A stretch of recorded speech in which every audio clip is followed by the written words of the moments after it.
ये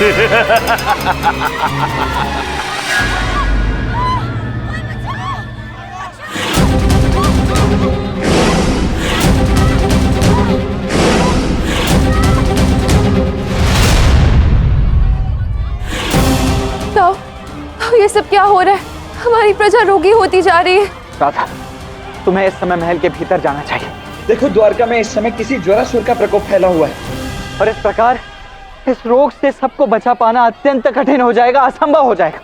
नहीं, मैं महल नहीं जाऊंगी, तब मंदिर जाऊंगी तपस्या करने के लिए। अंतिम श्वास तक अपने लोगों के लिए पूजा करूंगी। किंतु राधा, राधा सुनो तो, राधा मेरी बात सुनो।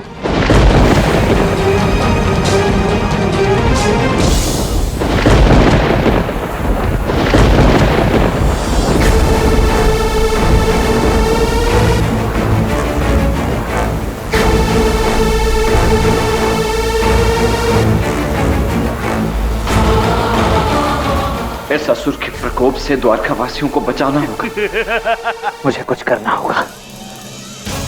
सैनिकों, मेरे आदेश पर राजवैद्य को यहाँ बुलाया जाए और शीघ्र अतिशीघ्र समस्त रोगियों के लिए औषधियों की व्यवस्था की जाए। पुत्रों, सहायता करो।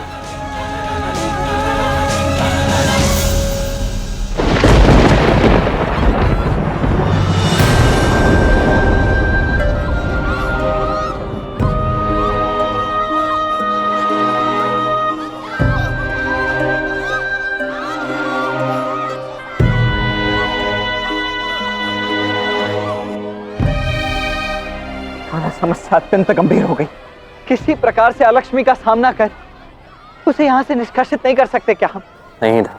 तुम्हारी अनुपस्थिति में मुझे जो सूझा मैंने वही घोषणा कर दी, किंतु अब तो तुम आ चुके हो, इसीलिए अब तुम्हें जो उचित लगता है तुम वो करो कान्हा। किंतु कुछ भी करके द्वारका वासियों को बचा लो कान्हा, बचा लो। अभी आपने आदेश दिया है तो उसका पालन कीजिए, तब तक कीजिए जब तक आपको मन से नहीं लगता कि इससे श्रेष्ठ कोई और उपाय हो सकता है। मुझे तो और कोई उपाय दिख ही नहीं रहा है कान्हा, एकमात्र यही उपाय, किंतु तुम्हारी भांति राधा को भी ये उपाय उचित नहीं लगता। तुम और राधा बिल्कुल एक जैसे हो, एकदम हटी।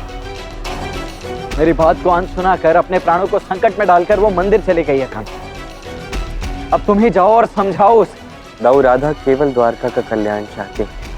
यदि वो प्रार्थना में विश्वास करती है तो उसे प्रार्थना करनी दीजिए।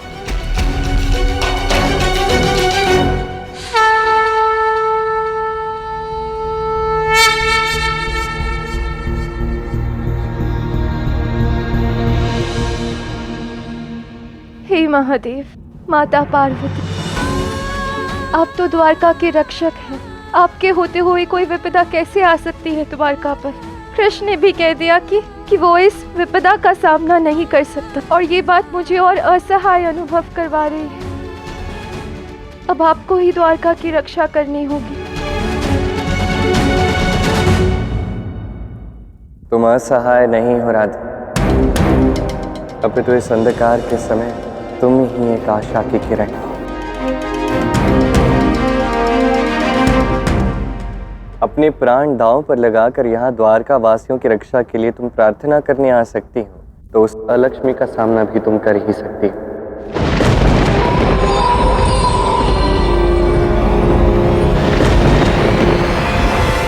और वैसे भी इस संकट में मैं तुम्हारे साथ ही। यदि तुम साथ हो तो कोई सहायता क्यों नहीं कर रहे हो कृष्ण? जो सहायता मुझसे हो सकती है कर रहा हूँ। तो मैं आश्वासित कर रहा हूँ कि तुम इसका समाधान निकाल सकती हो। तुम्हारी प्रार्थना में बहुत शक्ति है।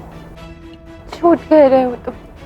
यदि ऐसा है तो इस समस्या का कोई ना कोई समाधान भक्ति है राधे। इस पर विजय प्राप्त करने के लिए जिस शक्ति की आवश्यकता है उस शक्ति का नाम भक्ति। भक्ति से मेरा तात्पर्य है सेवा।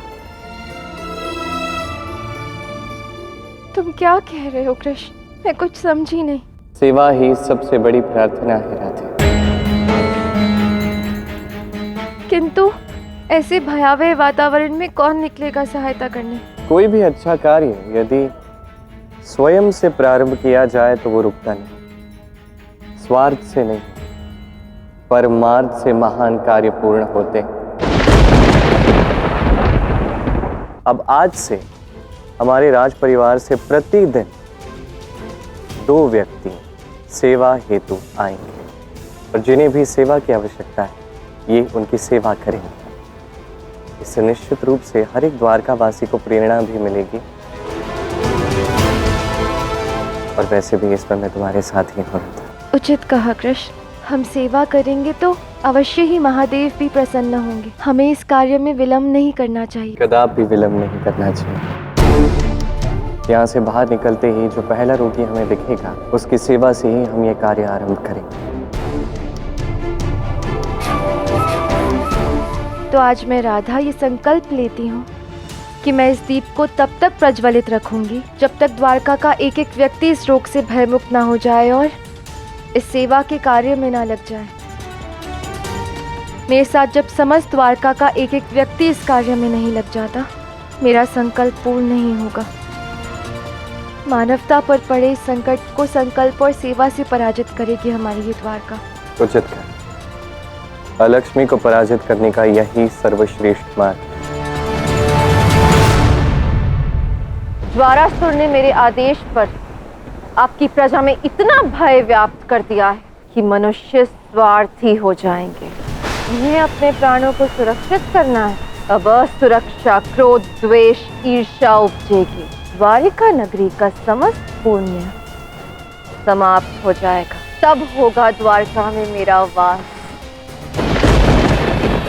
मुझे सम्मान दिया होता तो आज आपकी प्रजा की ये दुर्दशा नहीं होती।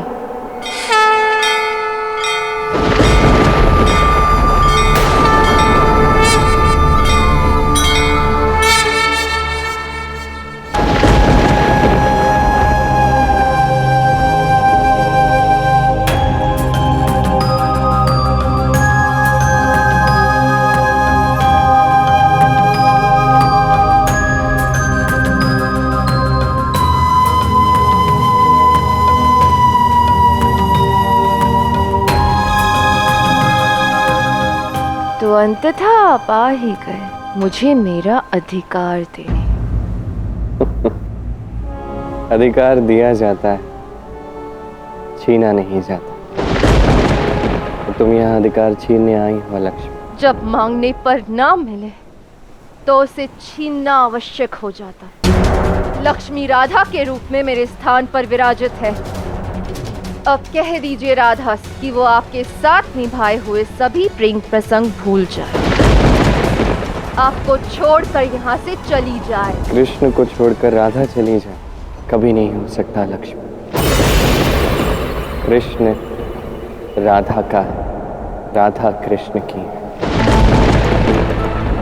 यदि राधा कृष्ण को छोड़कर चली गई तो राधा राधा ही नहीं रहेगी। अच्छा, तो राधा की मूर्खता में आप भी से भागिए। आप चाहते हैं कि मेरे और राधा में युद्ध हो। इतना जान लीजिए कि युद्ध में राधा की पराजय होगी और फिर राधा भी आपको हार जाएगी। राधा कभी कृष्ण को हार नहीं सकती। मुझे तो लगता है कि आप राधा के प्रेम में विवश होकर अपने प्राण भी संकट में डाल देंगे, क्योंकि राधा तो स्वयं संकट में।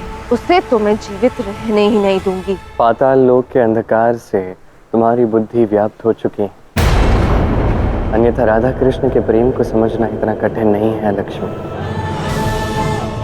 ये प्रेम विशुद्ध प्रेम है, परिशुद्ध है, क्योंकि इसमें स्वार्थ नहीं परमार्थ है। और इस प्रेम से सदैव केवल लोक कल्याण हो सकता है, केवल लोक कल्याण।